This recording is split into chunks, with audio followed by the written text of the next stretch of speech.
Hear, feel, think.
I have unlocked the door to the umbilicus. You are free to enter. Once you have what you require, I'll see it sealed once more. Until then, I will remain without.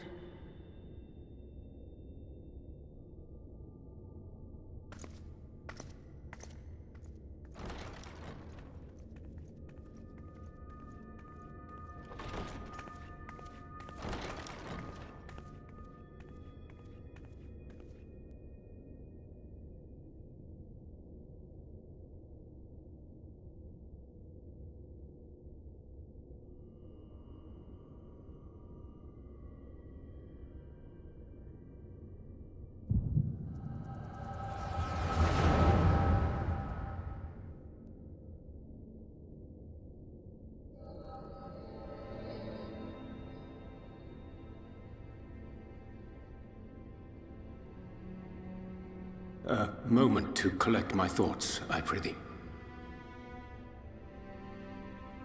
Thy true name is Grahatia, then. By thy claims, thou too art a native of the Source, though from an age beyond our own, when the 8th umbral calamity hath visited devastation upon our star. Thou hast, by subtle means, reached across the boundaries of time and space to unsow the seeds of catastrophe, ere its creeping vines drag our champion unto an early grave. In essence, yes. A difficult story to swallow, I am sure.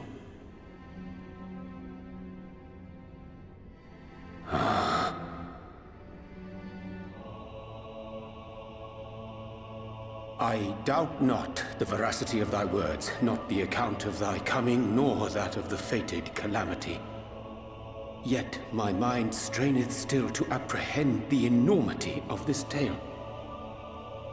Wouldst thou favor me with a gradual unfolding of its chapters? Certainly. But where to begin? I should start with those great minds who survived the calamity. Sid Garland being perhaps the greatest. In hopes of staying the unending tides of war, he and his fellows pursued all manner of possible solutions. One of these was rooted in a theory which unified several fundamental principles discovered over the course of the Warrior of Light's adventures. It proposed a method by which one could enter the River of Time, traverse the rift, and leap between worlds. Perfecting that idea, however, was a work which consumed their lifetimes, and thus was it left to future generations to decide whether theory would be put into practice.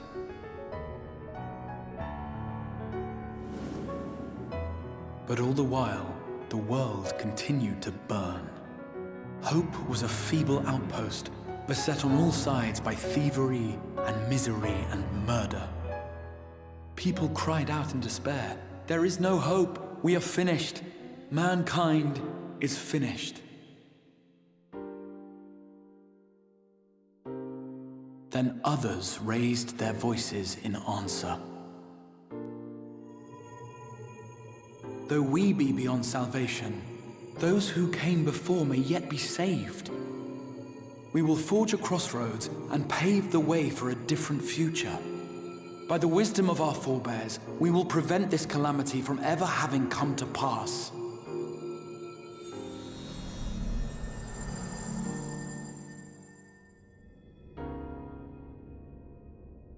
The fighting went on unabated, but some few took up Sid's research and labored to realize those impossible ideas.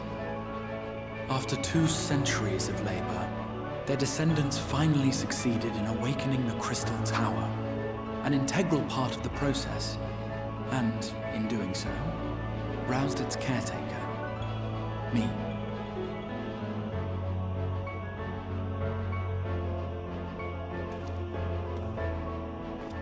By this stage, scholars had largely established the phenomena underpinning the rejoining, and identified the first as the shard which precipitated the 8th Umbral Calamity. This grand structure was already capable of storing the energies required to attempt the translocation. All that remained was to augment some few of its functions based upon the theoretical models of Sid and his compeers. And by means of such technologies didst thou effect thine arrival in the first, to an age before this star had joined with the Source.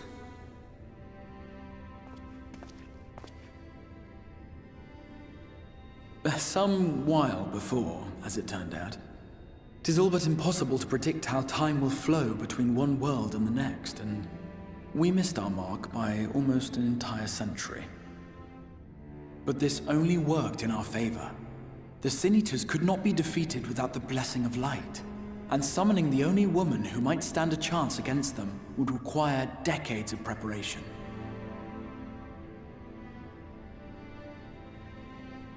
An undertaking of scarce credible endurance. That thou hast kept thy plan from falling into disarray these many years bordereth on the miraculous. Yet howsoever history be rewritten, thy present self was shaped by events which followed the calamity. Should said catastrophe be averted, the very skein of thine existence will unravel. Surely thou hast foreseen this. I am aware of the consequences. 'Tis for that very reason Sid and his colleagues bequeathed their legacy as an offering, and not an edict. To give all of oneself for the happiness of others, and with no promise of reward, 'tis a hard thing to ask. Harder still for those condemned to survive in a world which pitted brother against brother. Indeed, you are right to call the execution of this plan miraculous, though the force which held it together was nothing so inexplicable. It was her. The warrior of light has been our unbroken thread.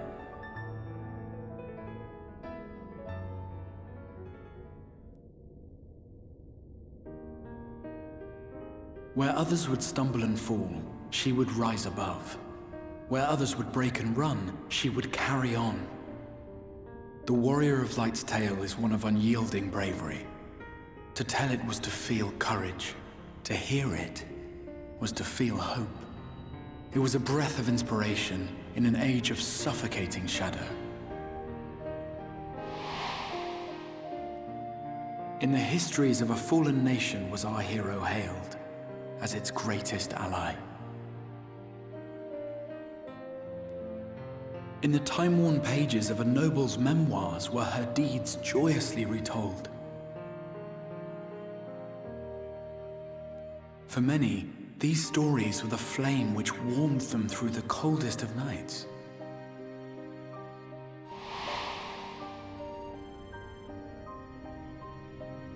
And so it should come as little surprise that the plan found no shortage of volunteers, concerning as it did the Warrior of Light herself. It was their chance to add their own verse to the hero's saga. She was the lodestar that brought them all together, to send their final message back through time and space to her.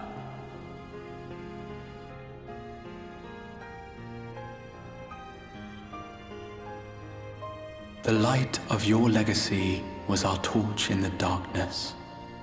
Burn bright again, and live.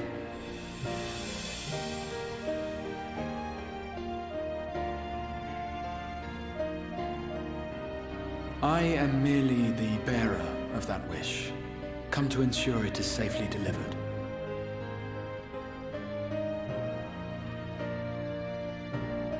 Wherefore sharest thou this burden with me and no other? What wouldst thou have me say? That you will be my accomplice? 'Twas you yourself who convinced me of your suitability when you spoke of how you learned of the Flood and of your part in arranging Minfilia's journey to the First. Your actions showed uncommon resolve. 'Twas clear you were committed to the cause of saving this world. I knew I could trust you to choose the right path forward, even if that choice came with a heavy price.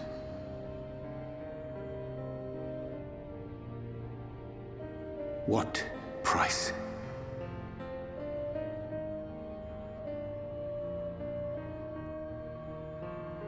When all is said and done, and the last of the Light Wardens lies slain, I will absorb their corrupted ether, and then I will die. Knowing what I know of your companions, not to mention your champion, they will try to stop me. But in saving one, they would save none. Therefore, I implore you to aid me in concealing my identity and ensuring this tale ends as it must. To this end, I would have you take what I have told you of the Calamity and make of it a portent, a prophetic vision you beheld in the swirling chaos of the Rift.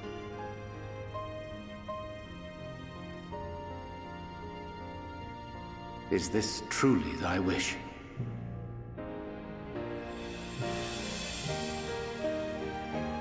History remembered the Warrior of Light, as I knew it would, and I will suffer no other to rescue the champion whose star has charted my course.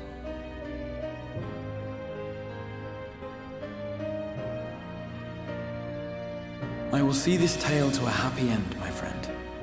There has been enough tragedy.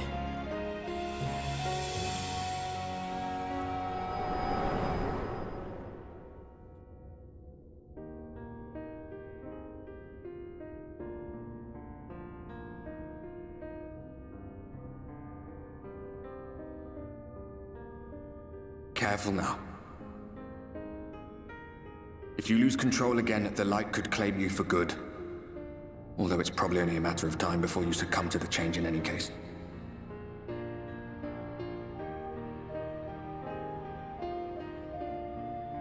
What do you mean to do?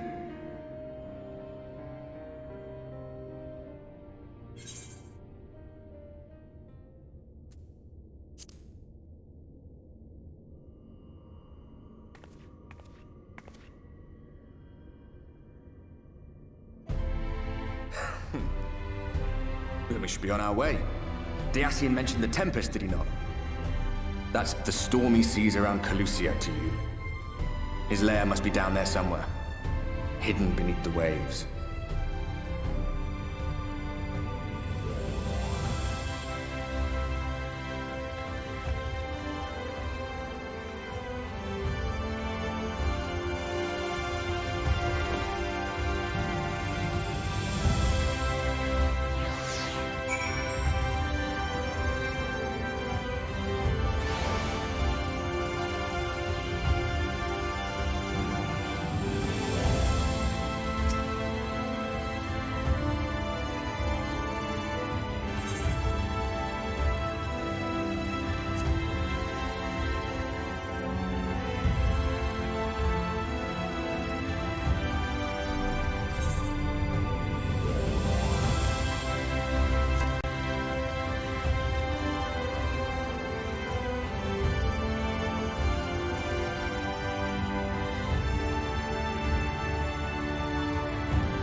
Ah, we have found thee.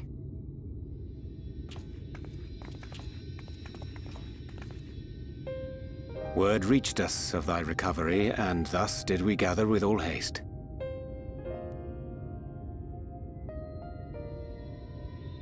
Ah. By thy looks, I gather thou hast gleaned that which I came to tell thee.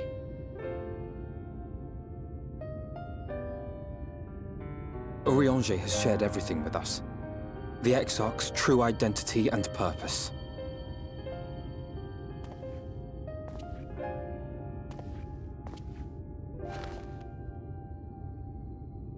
I offer no excuses.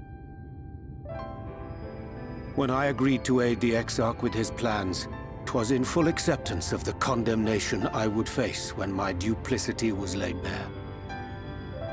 Yet it is not rancor, but resolve that I sense in thee. Thou art fully intent upon walking thy path to its end, art thou not?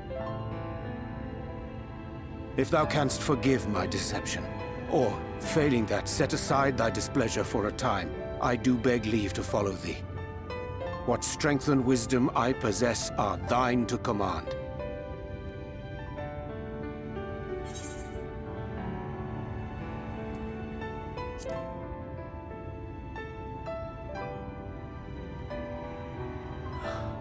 I thank thee. Doubt not but that I will do all in my power to repay thy kindness and fulfill the Exarch's wishes.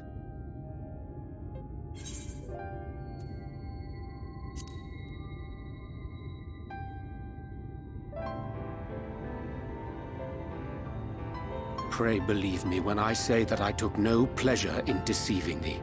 Indeed, I curse the circumstances which compelled me to do so. But no further secrets lie between us, I swear it.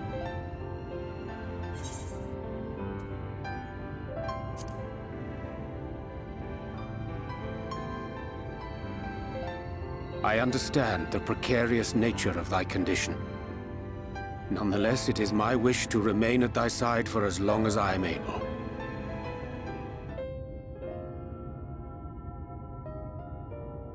I'm sorry, but I don't think this is a good idea.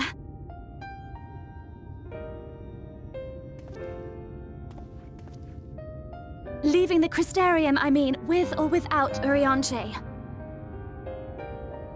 What I did for you won't last forever. There's no telling when the light will break free again. Please, you must stay here, at least for a little while longer. We will find a way to cure this, I promise you. How can you make promises? We don't even know where to start. Alize, please. You know Reen was only trying to help. Of course I know! I know only too well! But making promises you have no way of keeping is not a kindness. It's a lie. Plain and simple. We've all searched high and low for an answer, and every one of us came back empty-handed. I am not about to stand in her way now. Not after failing her in her hour of need. No. The least we can do is...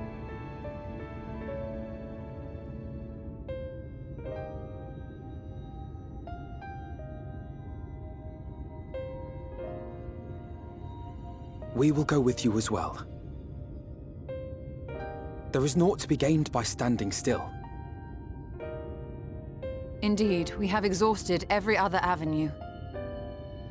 Lead, and we shall follow.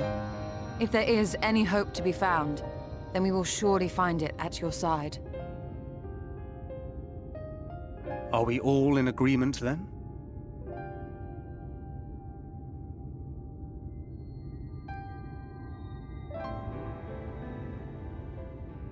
Is there aught we can do to help?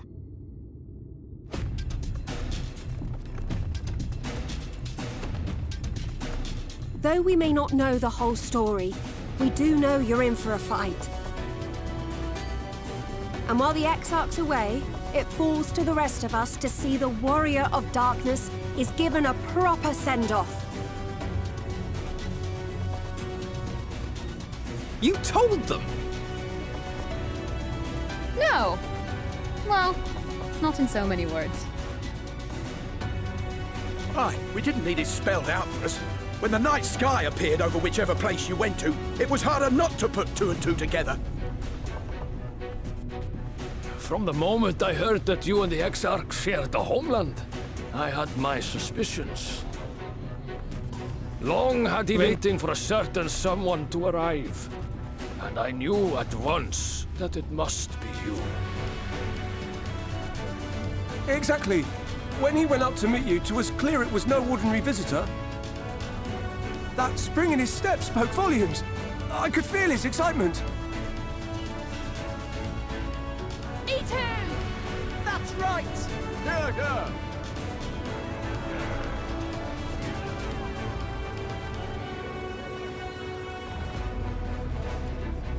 We do not fully understand where you or the Exarch hail from, or why you've all done so much to protect us. But we are deeply grateful nonetheless. So, if there is anything at all we might do to aid your journey, you need only name it. What would you have of us?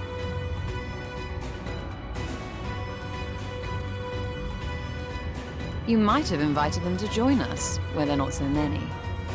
But come, they are waiting. What is your will, O warrior of darkness?